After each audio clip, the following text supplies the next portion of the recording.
ꯑꯩꯈꯣꯏꯒꯤ ꯌꯥꯝꯅ ꯌꯥꯏꯐꯔꯕ ꯅꯨꯃꯤꯠꯁꯤꯗ ꯑꯗꯨꯝꯕ ꯑꯩꯈꯣꯏꯒꯤ ꯏꯔꯩꯆꯥꯁꯤꯡꯅ ꯃꯥꯂꯦꯝꯒꯤ ꯊꯥꯛꯇ ꯆꯠꯇꯨꯅ ꯃꯦꯗꯜ ꯂꯧꯔꯒ ꯂꯥꯛꯄꯁꯤꯗ ꯑꯩꯈꯣꯏ ꯏꯔꯩꯆꯥ ꯃꯌꯥꯝ ꯄꯨꯝꯅꯃꯛ DMCCꯒꯤ ꯇꯤꯝ ꯑꯃꯗꯤ ꯂꯩꯃꯤꯟꯅꯔꯤꯕ ꯑꯩꯈꯣꯏ ꯏꯔꯩꯆꯥ ꯃꯌꯥꯝ ꯗꯦꯜꯂꯤꯗ ꯂꯩꯕ NCRꯗ ꯂꯩꯕ ꯃꯌꯥꯝ ꯄꯨꯟꯅ ꯃꯁꯤ ꯑꯩꯈꯣꯏ ꯑꯣꯛꯆꯒꯅꯤ ꯍꯥꯏꯗꯨꯅ ꯑꯩꯈꯣꯏꯅ ꯆꯝꯂꯕ ꯑꯩꯈꯣꯏ ꯈꯨꯗꯣꯜ ꯈꯔ ꯇꯧꯔꯒ ꯑꯩꯈꯣꯏ ꯏꯔꯩꯆꯥꯁꯤꯡꯒꯤꯗꯃꯛꯇ ꯑꯩꯈꯣꯏꯅ ꯉꯥꯏꯗꯨꯅ ꯉꯁꯤ ꯂꯦꯞꯇꯨꯅ ꯍꯧꯖꯤꯛ ꯁꯤꯗ ꯂꯩꯔꯦ ꯑꯗꯨꯒ ꯌꯥꯝꯅ ꯃꯔꯨꯑꯣꯏꯅ ꯑꯩꯈꯣꯏꯒꯤ ꯂꯝꯗꯝꯁꯤꯗ ꯆꯍꯤ 3 ꯍꯦꯟꯅ ꯇꯪꯗꯨ ꯂꯩꯇꯥꯗ꯭ꯔꯕ ꯑꯗꯨꯝꯕ ꯌꯥꯝꯅ ꯀꯩꯅꯣ ꯇꯧꯔꯕ ꯐꯤꯕꯝꯁꯤꯗꯐꯥꯎꯗ ꯑꯩꯈꯣꯏ ꯂꯩꯕꯥꯛꯀꯤ ꯑꯃꯗꯤ ꯃꯥꯂꯦꯝꯒꯤ ꯊꯥꯛꯇ ꯑꯁꯨꯃꯥꯏꯅ ꯑꯩꯈꯣꯏꯒꯤ ꯍꯣꯠꯅꯔꯒ ꯑꯩꯈꯣꯏꯒꯤ ꯃꯦꯗꯜ ꯂꯧꯔꯒ ꯒꯣꯜ ꯂꯧꯔꯒ ꯂꯥꯛꯄ ꯉꯝꯕꯁꯦ ꯃꯁꯤ ꯑꯩꯈꯣꯏ ꯑꯃꯔꯣꯝꯗ ꯑꯩꯈꯣꯏꯒꯤ ꯌꯦꯡꯕ ꯃꯇꯝꯗ ꯌꯥꯝ ꯄꯨꯛꯅꯤꯡꯁꯨ ꯅꯨꯡꯁꯤꯕ ꯑꯃꯗꯤ ꯌꯥꯝꯁꯨ ꯊꯥꯒꯠꯅꯤꯡꯉꯥꯏꯅꯦꯅ ꯊꯝꯖꯒꯦ ꯑꯗꯨꯅ ꯂꯩꯕꯥꯛ ꯃꯌꯥꯝꯁꯨ ꯑꯩꯈꯣꯏꯒꯤ ꯉꯁꯤ ꯑꯩꯈꯣꯏ ꯇꯧꯖꯔꯤꯕ ꯆꯝꯂꯕ ꯊꯧꯔꯝꯁꯤꯗ ꯑꯩꯈꯣꯏꯒꯤ ꯏꯔꯩꯆꯥꯁꯤꯡꯁꯤꯅ ꯁꯥꯟꯅꯕꯒꯤ ꯑꯩꯈꯣꯏ ꯃꯥꯂꯦꯝꯒꯤ ꯊꯥꯛꯇ ꯃꯅꯤꯄꯨꯔꯒꯤ ꯃꯃꯤꯡꯁꯦ ꯄꯨꯈꯠꯂꯒ ꯊꯝꯕ ꯉꯝꯕꯁꯦ ꯃꯈꯥꯗꯁꯨ ꯃꯁꯤꯗꯩ ꯍꯦꯟꯕ ꯇꯧꯔꯛꯄ ꯉꯝꯅꯕ ꯃꯌꯥꯝ ꯆꯝꯅ ꯄꯨꯛꯅꯤꯡ ꯊꯧꯒꯠꯃꯤꯟꯅꯁꯤ ꯑꯃꯗꯤ ꯑꯩꯈꯣꯏꯅ ꯑꯉꯝ-ꯑꯉꯝꯕ ꯃꯇꯦꯡ ꯄꯥꯡꯃꯤꯟꯅꯁꯤ ꯍꯥꯏꯅ ꯁꯨꯃꯥꯏꯅ ꯃꯌꯥꯝꯗ ꯊꯝꯖꯒꯦ ngasi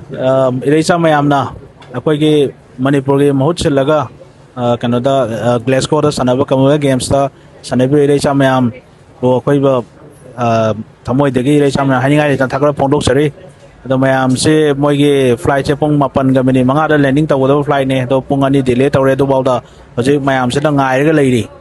moi thorokpa mayam puna gadol leminare akoigi VIP gate ta ngai leire ana si het नतोगा मैम नो अपडेट तो जरके अदो मैम इरेचा मैम जाय फमिनर से गाई लोशन जरके थैंक यू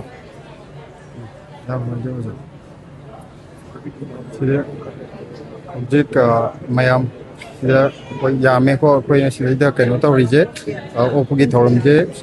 सर याना ना भाईना मैम लाखे जे नी फने यामे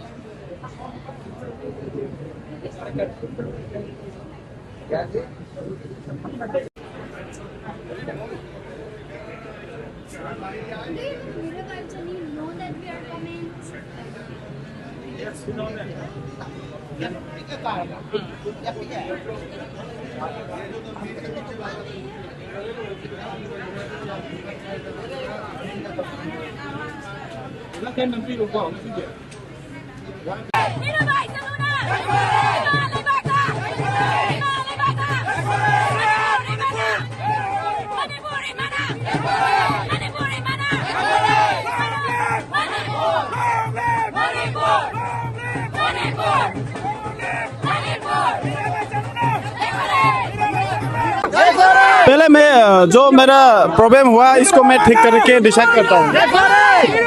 जो मेरा बॉडी में प्रॉब्लम हुआ वो जो पेन है इसको ठीक करके मैं आगे की तैयारी कर रहा हूँ कितना पॉजिटिव है ये कितना बड़ा पॉजिटिव है आपके लिए एशियन गेम से पहले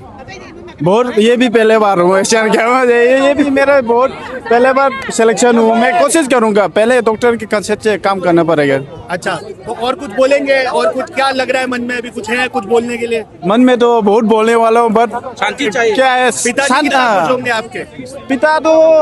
बहुत खुशी हो गया फिर मैं एक कहना चाहूँगा क्योंकि मणिपुर में जंग चल रहा है इसका भी पीस चाहिए क्योंकि वो मेरे से ज़्यादा और बेटर प्लेयर निकालेगा मैं